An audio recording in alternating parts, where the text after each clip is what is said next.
What if I told you that the biggest threat to your credibility as a speaker isn't a bad talk? It's looking like one of those guys leaning on a rented Lamborghini. We all know the kinds of people I'm talking about, right? Before the pandemic, they were everywhere, being pictured in private jets that they didn't own, filming in mansions they didn't live in, with promises of 7 figures in 7 minutes if you just click buy now. It looks flashy until it doesn't. These grifters manufacture status with fake magazine features, vanity awards, inflated titles, and yes, sometimes they do rake in millions before the curtain falls. But here's the truth. Audiences are catching on, and when they see those same tricks in you, even by accident, your credibility tanks. So today we're drawing the line between genuine credibility and manufactured status. And before we finish up today, I'll give you a 3-point simple test you can use to check yourself before you slide into status theater. Welcome to Present Influence, the show for speakers, coaches, and expert business owners who want to deliver more impact, influence, and inspiration in their message. My name's John Ball, keynote speaker, communications coach, and your guide on this journey to mastery level communication skills. Now, your credibility has mattered forever. In Aristotle's great work on rhetoric, which really is all about influencing communication and speaking, he recognized the importance of credibility. He called it ethos. And it really means the same thing. It's your audience's ability to trust in you, to trust the messenger behind the message. Do you have the status and the credibility to be worth listening to and to trust with the message that you're delivering? Authority is also one of Robert Cialdini's principles. We are wired to trust in experts, but trust is fragile. And if people even get a whiff of spin, you're done. But real authority compounds. Credibility builds reputation, and reputations build rebookings. You've probably seen examples, and you maybe even have been tempted by them, of things like being on the top 10 coaches of 2025, a pay-to-play list, or vanity magazine covers. Think of Forbes magazine, where you can pretty much pay to play there as well. Titling yourself as an international speaker after appearing in an unpaid panel in Toronto. But why do people do it? Well, these are shortcuts to success. These are the things that look like credibility without doing the work. But when it fails, it really fails. And it does fail because people are more savvy than we often think. Audiences can smell inauthenticity a mile off. They can smell the theater. So if they get a sense that you are not the genuine article, you're more show person than real person, they are going to be turned off by that. Now, if you've tuned into my content before, maybe you are a regular listener. I appreciate you if you are. And if you're not, maybe you'd like to be. But if you are, you'll know that I've talked about ethics a lot and how important I feel that this is, because the tools of influence and persuasion, the tools of rhetoric, the tools of being on a stage and delivering a message, having any kind of public platform, put you in a position where you have authority, where people will listen more to what you're saying. And those tools can be manipulated. Now, manipulation in itself isn't always a negative word, because we are always manipulating things. We're always massaging things, trying to get things to go our way, trying to convince people of things that we believe in or want them to believe in too. And we could call that manipulation, or we can call it persuasion. Where manipulation becomes a problem is where we are manipulating for our own ends, for our own greater good, rather than the greater good in general for everybody. When the end results are selfish end results, the sense of manipulation will more likely start to shine through, and people will get a sense of feeling used, of things feeling transactional rather than relationship-based. Having ethics isn't just about that, though. It's also about living with yourself, being able to be comfortable with who you are and the decisions that you make and the actions that you thereby take. Because if you are doing things that are outside of your own personal integrity, then you're living outside of your own ethical values, and that has the potential to put you on a downward spiral, to do more of those things, because your personal identity, your self-image lowers. You start to think of yourself as being less than a good person. You start to recognize, well, I want to be this good person, but I do all these things that I know aren't good for me, don't feel good for other people. We all want to be the hero of our own story, and we may end up doing a lot of mental gymnastics and even manipulation in order to be able to give ourselves that illusion of peace of mind. The real peace of mind, the real ability to sleep with a clean conscience, only really comes when we are living in our integrity, living within the values and ethics, and having a good life, being a good person. Now, I don't personally ascribe to any religious ideals about what a good person is. I think we all have a pretty good sense of what good morals are, what good values are, and that hurting other people is not good values, and doing things for the greater good and in service to other people, probably more along the lines of good values, and also looking after ourselves as well, but not looking after ourselves to the detriment of other people. There are certain things that can start to give some signals and clues as to where manipulative use of authority might be occurring. Ethical authority signals are also easy to come by, and they can build trust faster than anything. They build our sense of confidence and security in a person, much more than the flashy image and the big I am statements that we will often hear. Some people will be fooled by those, but majority of people probably won't. But things like earned testimonials, actual case studies of people you've worked with and experiences you've had, sharing your journey, including the scars, including the things that haven't gone well, being vulnerable to the point of not needing to people to think that you're perfect in every way, shape, or form. I've never made any mistakes, always gone wrong, or you can trust me, I don't ever make mistakes. And that would actually be more of a reason to not trust. The signals of manipulation, of negative manipulation, really are things like fake scarcity. It could be countdowns that never end, deadlines that never really get abided by, borrowed credibility, might be posing with celebrities at events and having your picture taken and plastering those all over your website to borrow off their credibility when they may have no idea who you are. Inflated claims, the world's number one, and so on. But here's the thing. Extraordinary claims do require extraordinary evidence. So question everything. Check people out. Don't take people at their word. One of the biggest reasons why people can be so easily deceived can be the passion and the confidence that people can manipulatively inject into their presentations and stories. Stories are incredibly influential, especially if they really pull us in and maybe make us laugh at certain points and take us on a bit of an emotional journey. Anecdotal evidence and stories, and often people saying things that may not actually be 100% true, will often lead to certain people taking them at face value and thinking, oh, okay, I accept that because they seem genuine, because I'm convinced by their story. I've bought in, I felt some emotional connection here as well. And so these things can be used to work for us, and they can be used to work against us. The tools of authority have no morality themselves. They can be used for good or for bad. Same as a hammer can be used to build or destroy. Now, I said at the start of this episode that I would give you a 3-point credibility test. And this is a test to do on yourself for every point of authority signal. So for your testimonials, your case studies, anything else that's going on, your stories, especially important for that. Let me share with you just before we do this.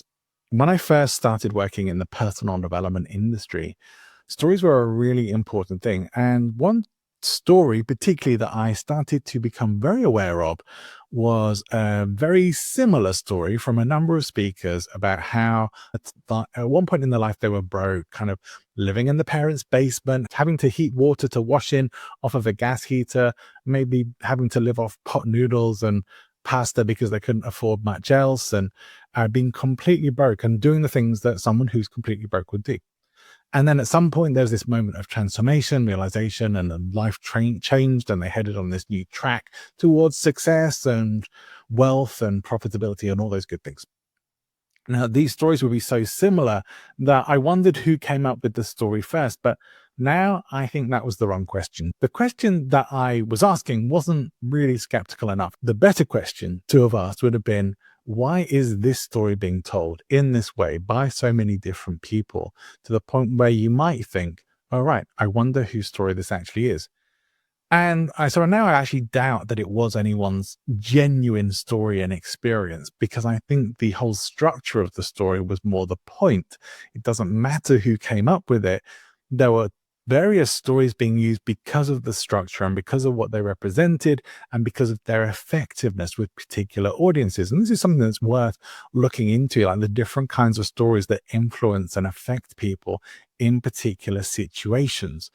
And certainly the ones that pace the experience of audience who may be like, well, maybe even to have the state of they start the story in an even worse position, probably, than most of the people who are in the audience who might have some kind of financial struggle. And they end up in the place where the audience really wants to get to. So the audience has that mini journey with them from being in failure worse than they are to being in success greater than they are. I think, well, if they can go from worse than I am to greater than I am, I can do that too. And that really was the whole point of that story.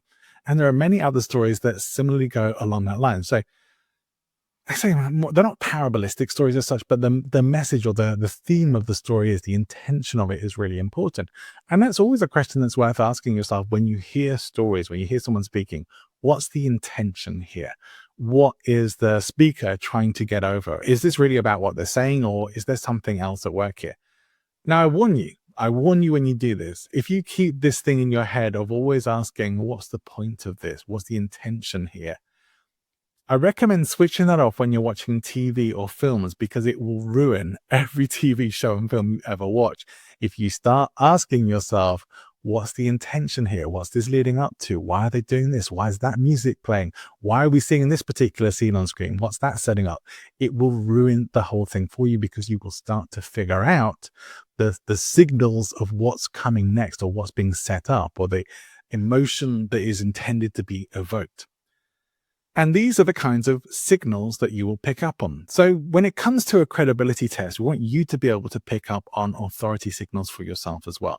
So when it comes to things like your testimonials, your case studies, stories about yourself and your experience, achievements, especially statements of achievement and expertise, are they earned? Did you actually achieve it? Or are you just implying that you did? Are they relevant? Does it really matter to the audience that you're trying to reach, or is it just a status grab? Are they verifiable? Could someone check out the claim and see if it holds up or not? Now, if it fails even one of these, it's manufactured status. It's trying to make yourself look more ahead of the game than you probably really are.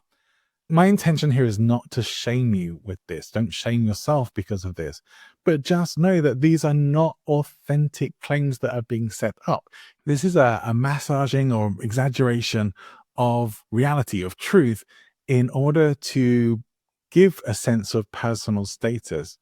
Now, this status is going to have far more value to you when you know that it's real and that it's genuine, but it doesn't always sound great when you're speaking to an audience who want an expert in front of them, or you have this imagination that maybe the imposter syndrome's kicking in and you're thinking, I'm not enough of an expert just yet.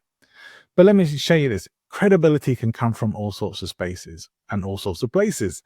And many of the people that I've worked with as clients over the years have discovered this for themselves. I would say myself included to some degree, because when I started this podcast, I was not an expert in influence and persuasion.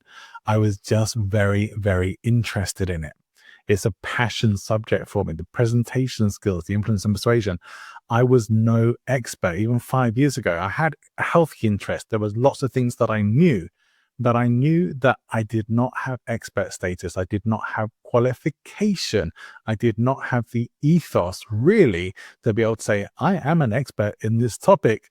I was just someone who had interest and curiosity and a desire to know more. But as you can imagine, in 5 years of talking to experts and doing my own education and research and development, that I have become more of an expert in that. I still would not call myself a completely qualified expert, because who really can say that they know everything that there is to know? You know, I'm sure there are things even Robert Cialdini doesn't know about influence and persuasion, or hasn't really studied or looked into. No one has the full picture, but we all can have levels of expertise, and we can be honest to that.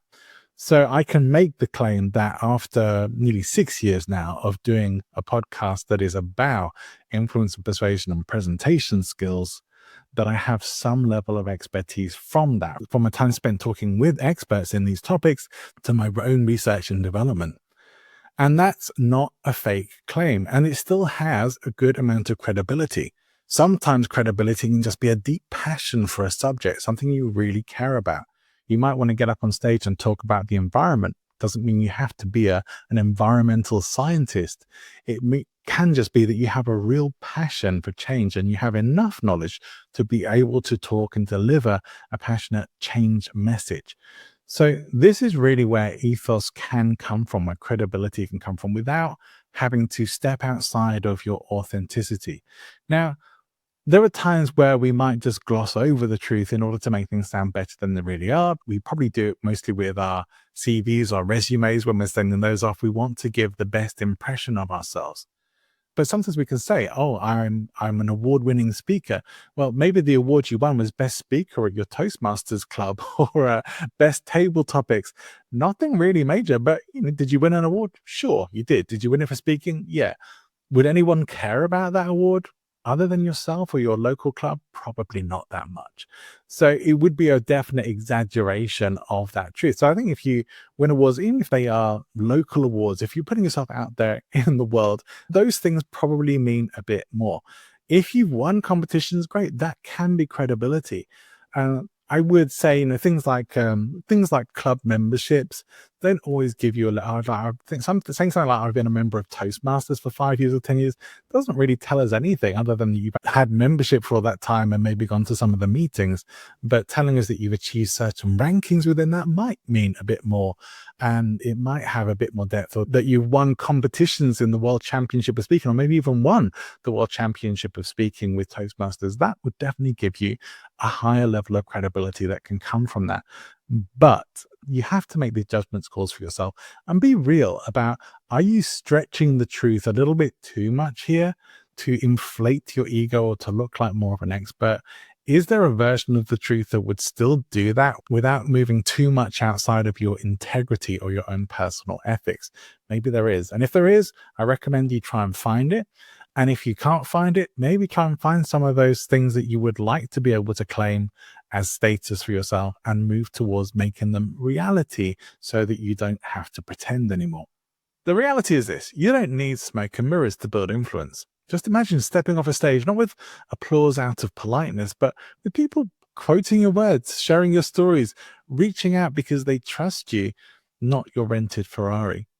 Speakers like Joel Benj, Lucille Ossai, recent guests on this show, and so many others I've interviewed, they prove that speakers who win long-term are the ones who build credibility the slow way, through clarity, connection, and consistency.